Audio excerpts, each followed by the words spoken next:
2013 সালের 4 ডিসেম্বর আমার বাবাকে বাসা থেকে তুলে নিয়ে যাওয়া হয়।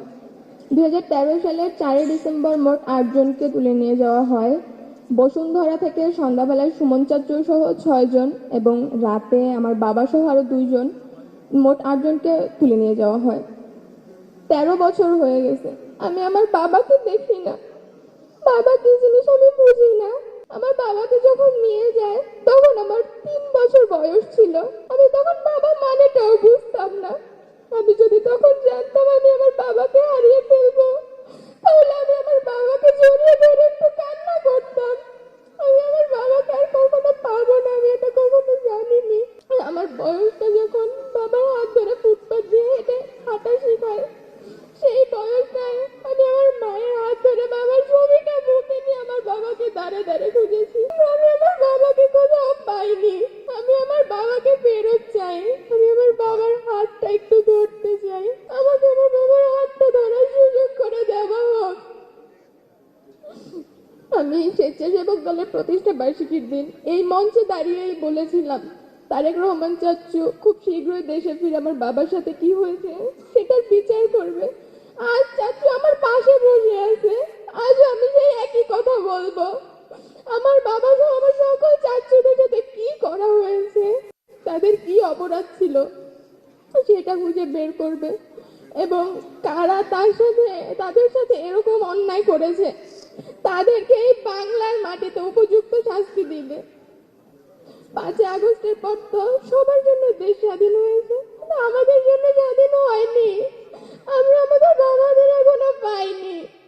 যতদিন পর্যন্ত আমার বাবা সহ আমার সকল ছাত্রীদেরকে আমরা ফেরত না পাবো, ততদিন পর্যন্ত আমাদের জন্য দেশ স্বাধীন হবে না। আমরা এই স্বাধীন দেশে হাঁটতে পারবো না, ততদিন পর্যন্ত বলবো না আমরা স্বাধীন, কারণ আমরা আমার বাবাদেরকে পাইনি, আমরা তাদের হাতটা ধরতে পারিনি। আমাদের হাজারো কথা, হাজারো স্বপ্ন, হাজারো ইচ্ছে মাটিতে তো ভরে গেছে। বাবাকে নিয়ে হাজারো কথা ছিল, সব বাবাকে বলা হয়নি, সুযোগ পাইনি বাবাকে বলার। বাবাকে যখন এই কথাগুলো বলবো, বাবা তো তখন থেকেই নাই, কাকে বলবো কথাগুলো? 1 যুগের অধিক সময় ধরে বাবার অপেক্ষায় বসে আছি, কিন্তু বাবার মুখকে দেখতে পারিনি এখন পর্যন্ত।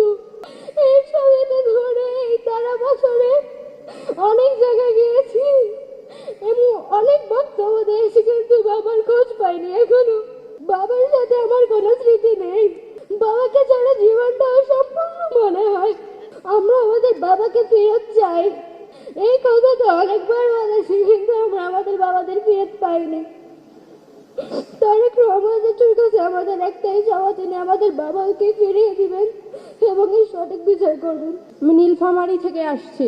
আমার বাবার নাম শহীদ গোলাম রব্বানী। 2013 সালে আমাদের বাসায় আসাদুজ্জামান নূর ও তার সহযোগী সংগঠন সম্মিলিতভাবে হামলা চালায় এবং বাড়িঘর ভাঙচুর করে আগুন জ্বালিয়ে দেয়।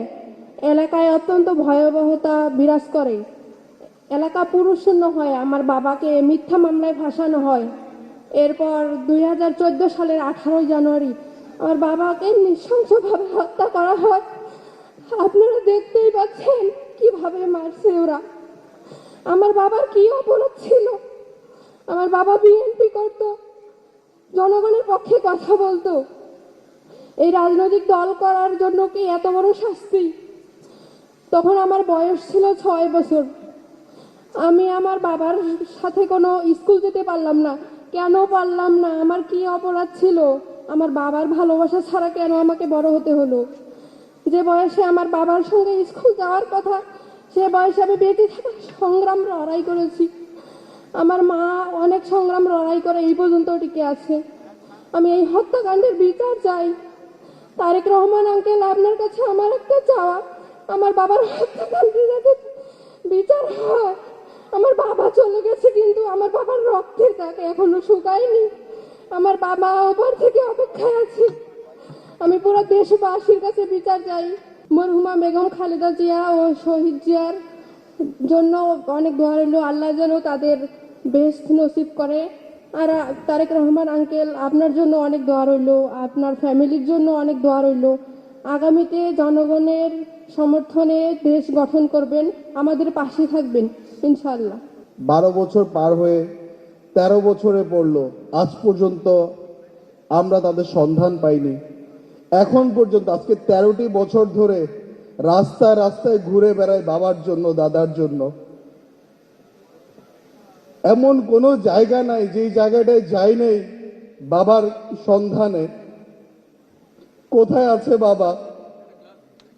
আমরা কি এরকম বাংলাদেশ চেয়েছিলাম? আমাদের জনাব চেয়ারম্যান সাহেব, জনাব তারেক রহমানের কাছে আমি অনুরোধ করব যে আমরা যদি ইনশাআল্লাহ আগামী দিনে যদি জনগণের ম্যান্ডেট নিয়ে যদি ক্ষমতায় আসতে পারি, গুম খুনের বিচারের জন্য এমন একটি আইন তৈরি করবেন, পরবর্তীতে কেউ যেন এই গুমের মতো জঘন্য কাজ করার মতো